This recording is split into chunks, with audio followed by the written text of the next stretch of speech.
तो इस वाली वीडियो हम लोग देखेंगे जिस टाइम पर वैंगलिन मिलता है लियो माई से, और इतना ही नहीं हम लोग इसमें ये भी देखेंगे कि यहाँ पर एक कंपटीशन शुरू होने वाला है सोल रिफाइनिंग सेक्ट में, जिससे कि यहाँ पर जो बंदा जीतेगा उन हजारों बंदों में से सिर्फ एक बंदा वो जा सकता है इनर सेक्ट में। अब जाहिर सी बात है हम लोग का वैंगलिन ही होने वाला है, लेकिन वो किस तरीके से सारे बंदों को हराता है और लियो माई के साथ में उसकी बातें क्या होती हैं, और इनर सेक्ट में तो वो आ जाएगा लेकिन उसके बाद क्या होता है उसे हम लोग देखेंगे इस वाली वीडियो में।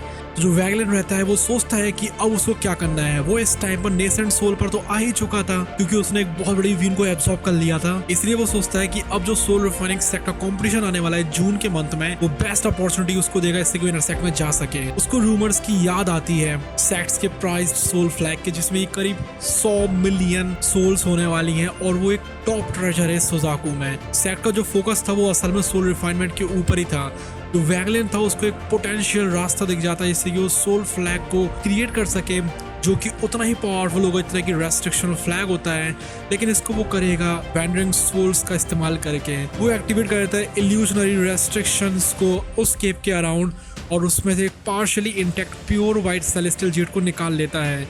अभी उसकी जो नेसेंट सोल कल्टीवेशन रहती है वो पूरी रिस्टोर हो चुकी थी, इसलिए वो प्लान कर रहा था कि वो एब्सॉर्ब करेगा एक और पीस को, इससे कि वो संताई की टी मार्क को सील को ब्रेक कर सके। इसलिए वो एक स्मॉल फ्रेगमेंट को सोलो कर लेता है और हाल के हाल पूरा ओवरवेल्म हो जाता है बहुत ज्यादा पेन से, जो कि उसे सहा नहीं जा रहा था। एक वैली में चूंकि जो लिटिल जाउरू रहती है वो प्लेफुली टॉर्मेंट करने में लगी थी ब्लैक स्ट्रिप टाइगर को, जो कि था लिटिल वाइट। वहीं जो टाई रहते हैं वो देखने में लगे हुए थे एक जेंटल नजरों के साथ में, और वो जो न्यूज रहती है वैंगलिन के गायब होने की वो जाउरू से वो छिपा कर रखे हुए थे। वो ट्रस्ट करते हैं उसकी स्ट्रेंथ में और वो प्रॉमिस करते हैं कि वो 9 साल के अंदर वापस जरूर आएंगे।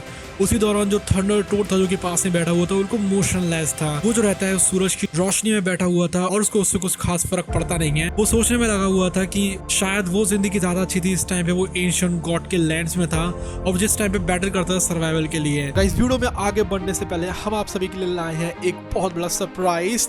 अब आपको एक्सप्लेनेटरी वीडियो हुआ वर्सेस टैंग सैन यहाँ पर होने वाली है कि फाइट हुआ वर्सेस टैंग सैन में ज़ाओन वर्सेस हुनत्यांडी। इस वाली वीडियो में हम लोग देखने वाले हैं ज़ाओन वर्सेस हुनत्यांडी वाली फाइट की फुल मूवी। ये जो मूवी होने वाली है सच में बहुत बढ़िया होने वाली है। और वू चेन, ज़ियाओन और लिंडोंग वर्सेस हेवनली इवन मोनार्क जो कि ग्रेड रूलर की फाइनल फाइट होती है। तो ये है एक्सप्लेनेशन फाइनल फाइट का द ग्रेट रूलर का। और ये जो फाइट होती है उसके आगे जो बैटल ऑफ द हेवंस की मेन फाइट होती है वो तो कुछ है ही नहीं। वो फाइट्स देखनी है और तो और आप लोगों को ये भी जानना है कि एक यूट्यूबर और स्पेसिफिकली एक डोंगा यूट्यूबर कैसे बनते हैं सेफ तरीके से। तो अभी के अभी आप लोग ले सकते हैं हमारी सिर्फ और सिर्फ ₹29 वाली मेंबरशिप। वो ब्रीफली सोचता है वैंगलिन के बारे में, मॉस्किटो बीस्ट के बारे में। अब जो स्प्रिंग रहता है वो फिर जून में बदल जाता है, और जो आउटर सेक्ट के डिसाइपल्स रहते हैं सोल रिफाइनिंग सेक्ट के वो ईगरली देखने में लगे हुए थे कब यहाँ पर कंपटीशन आएगा और वो लोग अपने आप को इनर सेक्ट तक पहुंचा पाएंगे। वहीं जो वैंगलिन रहता है वो इमर्ज हो जाता है अपनी कल्टीवेशन से, उसकी जो आईज रहती है वो क्लियर हो गई थी और डीप हो गई थी। जो टी मार्क रहता है उसके फेस के ऊपर वो काफी ज्यादा फेड हो चुका था और अभी सिर्फ और सिर्फ 8 की पॉइंट्स बचे हुए थे संताई की सील के। जो एब्सॉर्ब सेलेस्टियल जेड होता है उससे उसकी जो सील रहती है वो थोड़ी सी और ज्यादा वीक हो जाती है। हालांकि वो बिल्कुल खत्म तो नहीं हुई थी लेकिन काफी वीक जरूर हो गई थी। तो वैंगलिन वो नोट करता है कि उसकी कल्टीवेशन है वो पीक पर आ चुकी है लेट नेसेंट सोल स्टेज के। अब वो सोचने लगता है domain of life and death के बारे में। जो वैंगलिन उसको रियलाइज होता है कि उसका जो नेचर वो कितना इवॉल्व होता जा रहा है और यहाँ पर उसका जो रीबर्थ हुआ है और जो एक्सपीरियंसेस थे फायर क्लाउड विलेज में उससे जो रहता है उसको और भी ज्यादा बढ़ता जा रहा है। इस चीज को लेकर समझ उसको समझ में आ जाती है कि उसका जो करंट परसेप्शन है वो उसकी मिड सोल फॉर्मेशन स्टेज के साथ में बिल्कुल अलाइन करता है और एक सिंपलर अंडरस्टैंडिंग जो लाइफ एंड डेथ की होती है उससे जो रहती है उसकी domain late soul formation stage तक आराम से पहुंच जाएगी और उससे वो अचीव कर लेगा पीक को और कंप्लीट कर लेगा अपनी डोमेन को। लेकिन जो कंप्लीशन रहेगा उसकी डोमेन का उसमें और ज्यादा ब्रेक थ्रूज चाहिए और ज्यादा उसको इसके अंदर के बारे में पता होना चाहिए। लेकिन अभी भी उसको ये नहीं पता थी कि जो सोल ट्रांसफॉर्मेशन कल्टीवेटर्स होते हैं जैसे कि ली युआन फैंग वहां तक वो कब पहुंच पाएगा। और वैंगलिन को ये बात पता नहीं थी, लेकिन जो लियो माई रहती है वो साइलेंटली उसको ऑब्जर्व करने में लगी हुई थी एक पास वाली केव से। उसकी नजर रहती है उसमें कॉम्प्लेक्स इमोशंस थे। जो वैंगलिन वो सडनली सेंस कर लेता है उसकी प्रेजेंस को और अप्रोच करता है केव को। जो लियो माई रहती है वो हल्का सा पीछे की तरफ चली जाती है। जो वैंगलिन रहता है फिर वहां पर लैंड करता है और फिर इन दोनों के बीच में बातें होती हैं। उसके जो एक्सप्रेशंस होते हैं वैंगलिन के वो अभी भी बिल्कुल कोल्ड थे, मतलब उसको इससे कोई फर्क नहीं पड़ रहा था कि लियो माई कितनी सुंदर है। और डायरेक्टली वो पूछता है कि क्या मैं आपको जानता हूँ। जो ल्यू माई वो सॉफ्टली रिप्लाई करती है कि क्या तुम मुझे भूल गए हो। जो वैंगलिन रहता है वो स्टडी करता है उसको, लेकिन वो उसको बिल्कुल भी याद नहीं कर पा रहा था। अब जो विंड रहती है जैसे ही ल्यू माई के हेयर्स के ऊपर से गुजरती है, जो ल्यू माई फिर खुद ही बता देती है कि मैं हूँ ल्यू माई। जो वैंगलिन है उसको यहाँ पे बिल्कुल सरप्राइज नहीं होता है। उसने कहा था कि ल्यू माई है जिसको कि वो जानता था, वो जियान डाओ सेक्ट की डिसाइपल थी वाटर स्पिरिट रूट्स के साथ में। कोई ऐसी बंदी नहीं थी वो जो कि सुजाकू से है। जो ल्यू माई रहती है उसको ये सुनकर थोड़ा सा अजीब सा लगता है, वो क्वेश्चन करती है उसकी मीनिंग को। जो वैंगलिन है वो लेकिन साइलेंट रहता है। जो ल्यू माई फिर अपने हेड को नीचे की तरफ करती है और सजेस्ट करती है कि तुम्हें कोई मिसअंडरस्टैंडिंग हो रही है। वैंगलिन काउंटर करते हुए कहता है कि तुम्हारी जो प्रेजेंस है जो जियान डाओ सेक्ट में थी और सोल रिफाइनिंग सेक्ट में थी, वो सुजाकू की इन्वॉल्वमेंट की वजह से ही है, इसलिए तुम दोनों के दोनों सेक्ट में आ पा रही हो। उसके बाद वहां से जाना शुरू कर देता है, लेकिन जो ल्यू माई रहती है स्माइल करती है और एक्नॉलेज करती है सुजाकू की ओरिजिन्स को। और वो सोचती है कि जो वैंगलिन है वो शायद उसको सिर्फ टेस्ट कर रहा था। वैंगलिन जो है वो अपने हेड को शो करता है और रिवील करता है कि उसने उसको पहचान लिया था ऑलरेडी उस ब्रेसलेट को देखकर, जो कि रेड बटरफ्लाई भी पहना करती थी और तुम भी पहने हुए हो। उसके बाद वो फ्लोट हो जाता है दूर की तरफ। ल्यू माई रहती है उसको देखती रहती है और वो सोचती है कि इन 500 सालों में जो वैंगलिन वो कितना बदल गया है। अभी कोई भी एक इनोसेंट यॉथ नहीं है, लेकिन इसके पास एक बहुत ज्यादा पत्थर जैसा दिल आ चुका है। और वो सोचती है कि उसका जो ट्रू डाओ हार्ट है वो असल में होगा तो होगा क्या। उसको याद आती है ज़ाओई की असेंडेंट क्रिस्टल को, जो कि डोमेन कॉम्प्रिहेंशन से बना था। और वो सोचती है कि क्या वो कभी उस स्टेज तक पहुंच पाएगी, स्पेशली जो करंट सील है जो कि उसकी प्रोग्रेस को हिंडर करने में लगी हुई। फिर वो ब्रीफली कंसिडर करती है कि वो यहाँ पर कैनोनजी के पास जाएगी, लेकिन उसको थोड़ा सा अजीब सा लग रहा था क्योंकि उसके लिए उसको अपना ये वाला रास्ता छोड़ना पड़ेगा। जो वैंगलिन है उसको कोई फर्क नहीं पड़ता इस एक्सटर्नल परसेप्शन से उसके डाओ हार्ट के उसको, लेकिन एक यहाँ पर अजीब सा महसूस हो रहा था, जैसे कि मान के कुछ ना कुछ डेंजर वाली बात है। जिस टाइम पे वो सुनता है ओमनी प्रेजेंट इन्फ्लुएंस के बारे में कंट्री और सुजाकू के, उसकी जो कल्टीवेशन रहती है इससे एडवांस होती जा रही थी। ये जो सेंस रहती है लूमिंग डेंजर की और भी इंटेंसिफाई होती जा रही थी। ये जो सफोकेटिंग प्रेशर रहता है वो मैसिव ब्लैक क्लाउड की तरह स्काई के ऊपर था। वो सोचता है सुजाकू कि यहाँ पर उनका सुप्रीम रूल है, लेकिन फिर भी वो डिके हो रहे हैं और कभी ना कभी खत्म हो जाएंगे। और मैं सोचता हूँ कि हो सकता है कि जो सुजाकू अपने एंड की तरफ बढ़ भी रहे हैं। 2 दिन बाद जो ब्रूटल आउटर सेट कॉम्पिटिशन रहता है वो शुरू हो जाता है, जिससे कि हजारों जो डिसाइपल रहते हैं वो एक दूसरे की तरफ आने लगते हैं लड़ने के लिए अलग अलग एरिनास में। इसका सिर्फ एक ऑब्जेक्टिव था, वो था जीतना। क्योंकि जो सेक्ट रहता है उसको कोई परवाह नहीं होती कि कौन मर रहा कौन यहाँ पर जी रहा है, उसको सिर्फ उनसे मतलब है जो कि यहाँ पर जीत रहे हैं। जो अफवाहें रहती हैं वो सजेस्ट कर रहे थे कि यहाँ पर जो बंदा जिसको जितनी बार मारेगा उसको उतने चांस बढ़ जाएंगे इनर सेक्ट में एंट्री करने के लिए। और तो और हर एक जो कंपटीशन रहता है उससे यहाँ पर बहुत ज्यादा हैवी कैजुअलिटीज हो रही थी। और जो सर्वाइविंग लूजर्स रहते हैं उनको फोर्स किया जा रहा था कि उनको और स्पिरिट स्टोन्स देने पड़ेंगे अगर उनको अगली बार के लिए खेलना है तो। अब यहाँ पर जो अनगिनत डेथ्स हो रही थी इन सालों के दौरान, उससे उस सेक्ट का मेन सोल फ्लैग रहता है वो स्ट्रेंथन होता जा रहा था। वैंगलिन ऑब्जर्व कर रहा था कि यहाँ पर जिस टाइम पर डेथ होती है जो सोल्स रहती है वो एरिनास में एब्जॉर्ब हो जाती है। उसकी लड़ाई वाले दिन जो वैंगलिन रहता है वो कामली एंटर करता है एरिना के अंदर। उसका जो ओपोनेंट था वो था एक छोटी हाइट का मोटा सा फाउंडेशन एस्टैब्लिशमेंट का डिसाइपल। इमीडिएटली वो उसके ऊपर अटैक कर देता है बहुत सारी फायरवॉल से। और जो वैंगलिन रहता है उसने अपनी कल्टीवेशन को सप्रेस करके रखा था मिड कोर फॉर्मेशन स्टेज पर कंपटीशन के लिए, और असलियत में तो वो था नेसेंट सोल की पीक पर, इसलिए उसको इस फाउंडेशन एस्टैब्लिशमेंट के डिसाइपल से कोई फर्क ही नहीं पड़ता है। वो सिंपली अपने हाथ को एक बार बस वेव कर देता है और जो स्टेज रहता है वो साफ हो जाता है। और जो उसका अपोनेंट रहता है वो वहीं के में बेहोश हो जाता है, लेकिन उसको कोई भी इंजरी नहीं होती है। अब अगले 7 दिनों में जो कंपटीशन रहता है वो और ज्यादा खतरनाक होता जा रहा था।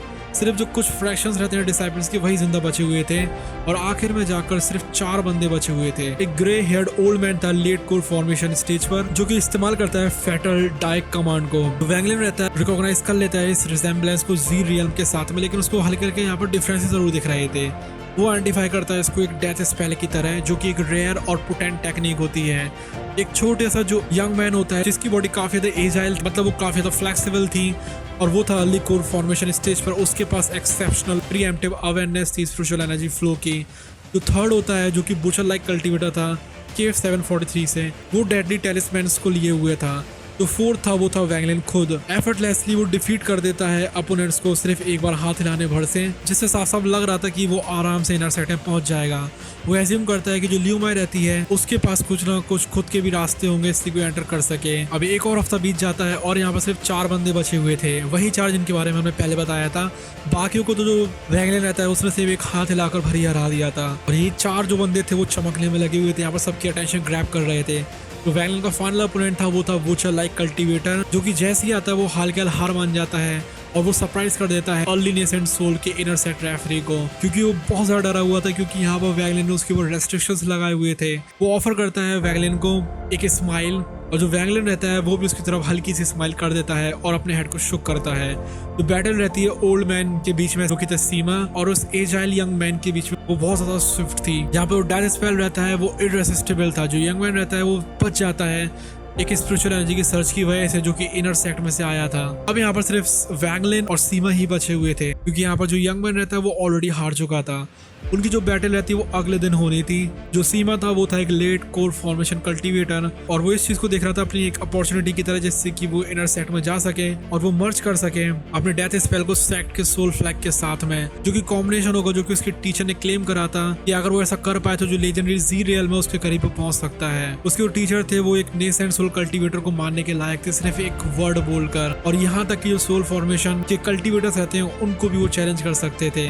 इसकी वजह से वो सीमा रहते हैं उनके अंदर एक अलग ही रिस्पेक्ट थी। वो अपने डेथ स्पेल की पावर में बहुत ज्यादा कॉन्फिडेंट थे और सोचते हैं कि कोई भी बंदा जो उनसे लोअर कल्टीवेशन का होगा वो आराम से यहाँ पर खत्म हो जाएगा। तो सीमा रहता है वो देखना शुरू करता है वैगलिन की तरफ और सिर्फ एक वर्ड बोलता है जो कि रहता है डाई, और जो डेथ स्पेल रहता है फिर वैगलिन की तरफ आ जाता है। अब जो डेथ स्पेल रहता है जो कि एक इमिटेशन ही था जी रियल का एंशिएंट कल्टीवेशन वर्ल्ड से, उसमें काफी ज्यादा फ्यूजन चाहिए होता है डेथ ऑरा के, जो कि फीमेल येन ऑरा होती है और किलिंग ऑरा होती है। इसको कल्टीवेट करना बहुत ज्यादा डेंजरस था, और यहाँ पर सिर्फ 10% सर्वाइवल रेट्स रहते हैं इनिशियल ट्रायल्स के लिए, और यहाँ पर ट्रिबुलेशंस भी आ सकती हैं। ये काफी ज्यादा खतरनाक चीज थी, लेकिन फिर भी इसका जो रिस्क था वो काफी ज्यादा, इसलिए इसको कोई प्रैक्टिस करता नहीं था ज्यादा। लेकिन कुछ भी क्यों सीमा ने इसको करा था प्रैक्टिस। वो अनलीश कर देता है डेथ स्पेल को, जो कि स्ट्रेंज स्पिरिचुअल एनर्जी फ्लक्चुएशंस रहती हैं जो कि पूरे ईयर में रिपेल हो जाती हैं।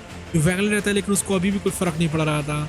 उसको महसूस होती है स्लिवर येन ऑरा की, जो कि उसके अंदर एंटर कर रही है, जो कि उसके अंडरवर्ल्ड असेंशन मेथड कल्टीवेशन से अलग थी। सरप्राइजिंगली एक फेंट किलिंग ऑरा जो रहता है वो फॉर्म हो जाता है उसकी करंट बॉडी के अंदर, जिससे कि जो उसका येन ऑरा रहता है वो मर्ज हो जाता है एक शार्प ब्लेड में, जो कि एम कर रहा था उसकी ओरिजिन सोल की तरफ। लेकिन कुछ भी क्यों जो वैगलिन रहता है वो एफर्टलेसली फोर्स कर देता है और डिस्पेल कर देता है इस पावर को। उसकी जो अंडरस्टैंडिंग रहती है जी रियल वो उसको अलाउ कर रही थी कि वो यहाँ पर डेथ स्पेल की वीकनेस को समझ सके। अभी जो डेथ स्पेल रहता है वो वीकर अपोनेंट्स को तो आराम से खत्म कर सकता है, लेकिन फिर भी अगर उसको कोई हायर कल्टीवेशन वाला बंदा है तो इससे वो बंदा कुछ भी नहीं कर सकता था, और यहाँ तक कि उसके ऊपर ब्रेक फायर भी कर सकता था। इसलिए सीमा को यहाँ पर बहुत ज्यादा डेंजर था। वैगलिन रहता है वो अपने हेड को हिलाता है, और जो डेथ स्पेल रहता है हालांकि वो बहुत ज्यादा खतरनाक लग रहा था, लेकिन अब उसके लिए कोई भी खतरा नहीं था। सिर्फ एक थॉट वर्ड से एलिमिनेट कर देता है उसके इन्फ्लुएंस को। जो सीमा रहता है उसको एक वायलेंट बैकलैश होता है, उसके मुंह से खून निकलता है, वो कोलैप्स हो जाता है। लेकिन यहाँ पर एक स्पिरिचुअल एनर्जी वीन रहती है इनर सेक्ट से, जो कि उसको स्विफ्टली रिट्रीव कर लेती है। जो वैगलिन रहता है वो इस कॉम्पिटिशन को जीत जाता है, और एक इनर सेक्टर डिसाइबल रहता है जो कि था वैंग ज़ेन। वो उसको ग्रीट करते हुए कहता है कि तुम हो फ्यूचर जूनियर अप्रेंटिस ब्रदर, और उसको इनर सेक्ट की तरफ ले जाता है। जो इनर सेक्ट रहता है उसके अंदर 3 बड़े बड़े माउंटेन्स थे जो कि सोल रिफाइनिंग, सोल एक्सट्रैक्टिंग और सोल सीलिंग फैक्शंस को रिप्रेजेंट कर रहे थे। उनके पीछे 9 गोल्डन रिंग्स भी थी लाइट की, जिसमें थे सोल फॉर्मेशन के सीनियर्स। वैंग ज़ेन रहते हैं वो एक्सप्रेस करते हैं अपने एम्बिशन को कि वो यहाँ पर 10th बनने वाले हैं। जो वैंगलिन रहता है वो साइलेंटली नोट कर रहा था उनकी पावरफुल स्पिरिचुअल एनर्जी को, और वो कॉन्फिडेंट था कि वो इन सबसे ज्यादा सुपीरियर तो है ही अगर वो फिर से पीक पर पहुंच सके अपनी पावर के। वैंग ज़ेन रहता है फिर इंक्वायर करता है सैंग न्यू के बारे में, जो कि एक रोग कल्टीवेटर था जिसने कि मार दिया था उनके एक सोल फॉर्मेशन के एंसेस्टर को।